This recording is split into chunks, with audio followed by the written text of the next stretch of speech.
सो once again dear student, एक बार फिर से आप सभी का स्वागत है आपके अपने YouTube channel allrounder study zone पर। तो दोस्तों, आप सभी के लिए सीईटी की जो 12th लेवल एग्ज़ाम के लिए बहुत ही इम्पोर्टेंट वीडियो आ चुकी है। इस वीडियो में हम बात करने वाले हैं राजस्थान जीके के मोस्ट इम्पोर्टेंट क्वेश्चन के बारे में जो आपके सीईटी एग्ज़ाम में सीधे सीधे पूछने के पूरे चांसेस हैं। इसलिए इस वीडियो को शुरुआत से लेकर अंत तक पूर्ण रूप से देखना है, ठीक है। इसलिए इस वीडियो को अंत तक जरूर देखना और अंत में बताना कि आपके इस प्रश्नों में से कितने प्रश्न राइट हुए हैं। तो पहला प्रश्न है कि पोमचा को बोलचाल में कहा जाता है। देखिए दोस्तों, पोमचा को बोलचाल की भाषा में क्या कहा जाता है? तो कवर जोड़, फेटिया, कटकी या फिर पीला कहा जाता है। सभी क्वेश्चन एग्जाम की दृष्टि से इंपॉर्टेंट है और सभी को राइट आंसर कमेंट करके ही बताना है, ठीक है। तो पोमचा को बोलचाल की भाषा में क्या कहते हैं, जल्दी से कमेंट करके बताइए। तो जैसे ही मैं प्रश्न को पढ़ता हूँ, आप अपना आंसर कमेंट करके ही बताना है।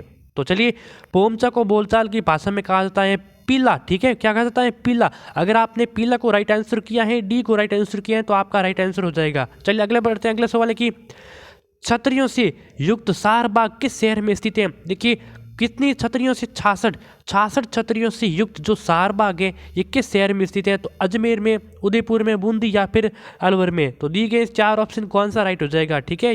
तो ध्यान रखना, 66 छतरियों से युक्त सारबाग है वो किस शहर में स्थित है? तो वो शहर है कोटा और बूंदी, ठीक है। कौन सा? कोटा और बूंदी ये शहर यहाँ पे। तो यहाँ पे कोटा तो है नहीं, तो यहाँ पे फिलहाल ऑप्शन हो जाएगा सी, यानी कि बूंदी शहर में स्थित है। चलिए अगला सवाल है कि राजस्थान की एकमात्र जनजाति जिसे भारत सरकार ने आदिम समूह जनजाति में शामिल किया, राजस्थान की एकमात्र कौन सी ऐसी जनजाति है जिसे किस सरकार ने, भारत की सरकार ने ही इसे आदिम समूह जनजाति में शामिल किया है? तो कथोड़िया, सहरिया, भील या फिर ग्रासिया। सभी को राइट आंसर बताना है। तो ऑप्शन नंबर हो जाएगा कौन सा? सहरिया।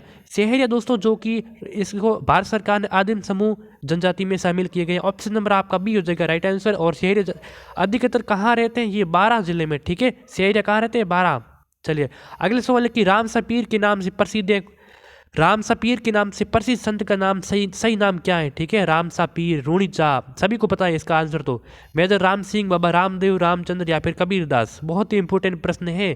तो देखिए, राम सपीर के नाम से प्रसिद्ध संत का सही नाम क्या है? तो वो Baba Ramdev. Option number B आपका राइट आंसर हो जाएगा। बाबा रूणीचा का मेला कहाँ पर?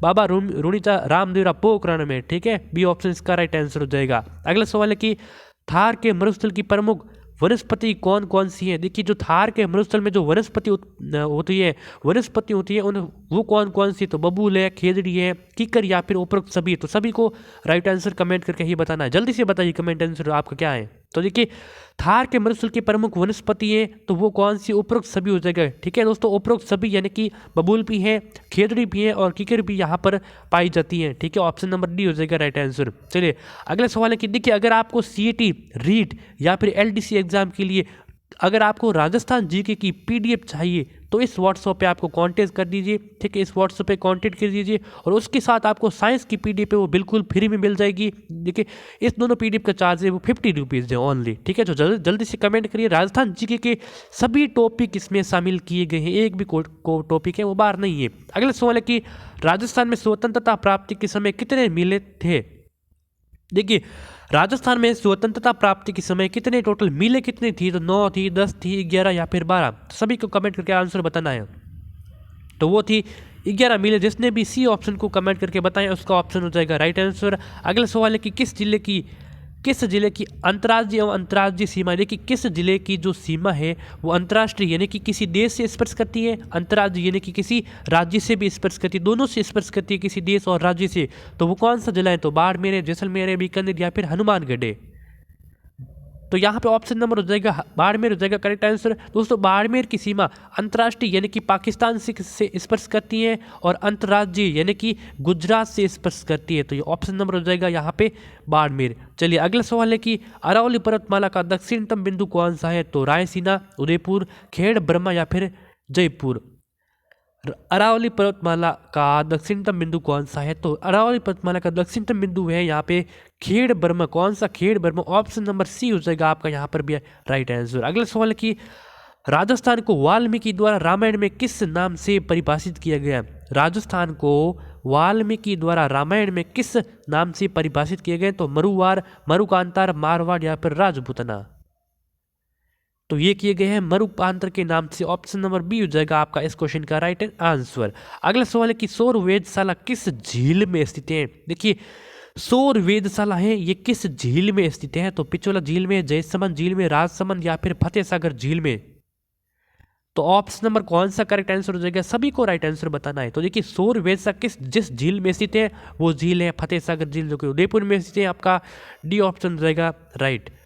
अगला सवाल इंपॉर्टेंट है कि 42वें संविधान संशोधन के 10 मौलिक कर्तव्यों को कब जोड़ा गया। देखिए 10 जो मौलिक कर्तव्यों को जोड़ा गया वो कौन से 42वें संविधान संशोधन जोड़ा गया, लेकिन ये कब जोड़ा गया, तो 1976, 1978, 1980, 2002 में।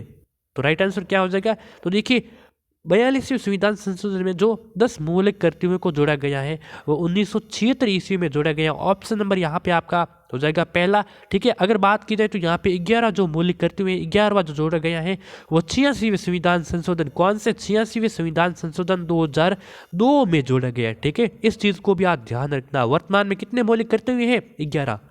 अगले सवाल है कि नीति निर्देशक तत्व क्या है, तो एक वाद योग्य, अवाद योग्य, कठोर या फिर लचीले। तो नीति निर्देशक तत्व क्या है, तो ये एक अवाद योग्य है। ऑप्शन नंबर बी हो जाएगा इसमें भी आपका राइट आंसर। कौन मौलिक अधिकार के अंतर्गत नहीं आंसर है। देखिए कौन सा अधिकार है जो मौलिक अधिकार, जो 6 मूल अधिकार है उन 6 मूल अधिकारों के अंतर्गत उसमें इंक्लूड नहीं है। तो स्वतंत्रता का अधिकार, समानता का अधिकार, संपत्ति का अधिकार या फिर शोषण के विरुद्ध अधिकार।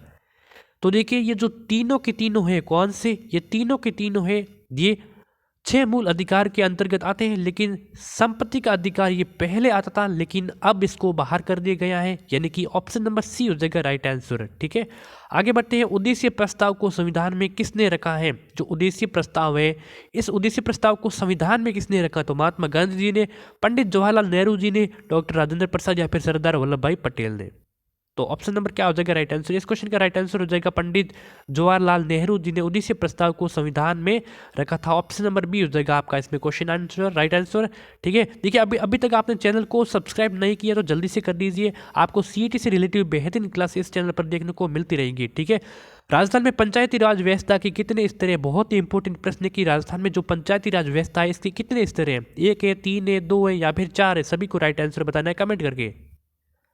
तो देखिए राजस्थान में पंचायती राज व्यवस्था के जो स्तर है वो कितने स्तर है, वो 3 स्तर है। ठीक है, कितने स्तर है, 3 स्तर है। कौन कौन से, देखिए यहाँ पे एक तो हो जाएगी ग्राम स्तर, दूसरा हो जाएगी सरपंच। ठीक है, सरपंच जो कि मतलब पंचायत स्तर, और तीसरा हो जाएगी जिला स्तर। पहला कौन सी, ग्राम, दूसरा पंचायत, तीसरा जिला स्तर। ठीक है, ऑप्शन नंबर हो जाएगा यहाँ पे बी। अगला सवाल है कि राज्यपाल पद है तो न्यूनतम आयु सीमा कितनी होनी चाहिए। अगर राज्यपाल पद को राज्यपाल का पद ग्रहण करने के लिए, उसको हासिल करने के लिए कम से कम आयु कितनी होनी चाहिए, न्यूनतम आयु, तो 35 वर्ष, 25 वर्ष, 18 वर्ष या फिर 50 वर्ष।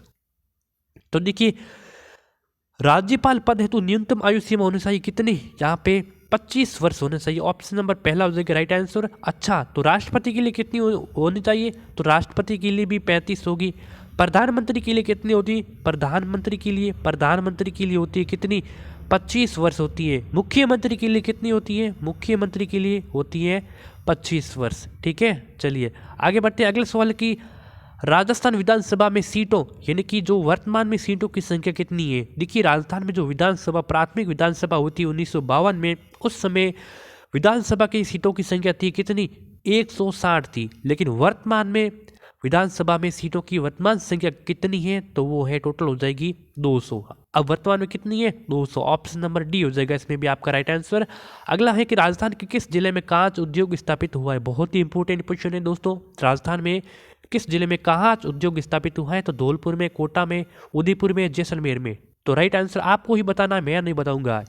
चलिए जल्दी से बताइए कमेंट करके। तो राजस्थान में किस जिले में कांच उद्योग स्थापित हुआ है, तो ये हुआ है धौलपुर जिले में। ऑप्शन नंबर पहला हो जाएगा आपका इसमें भी क्वेश्चन, इस क्वेश्चन का राइट आंसर। ठीक है, आगे बढ़ते हैं।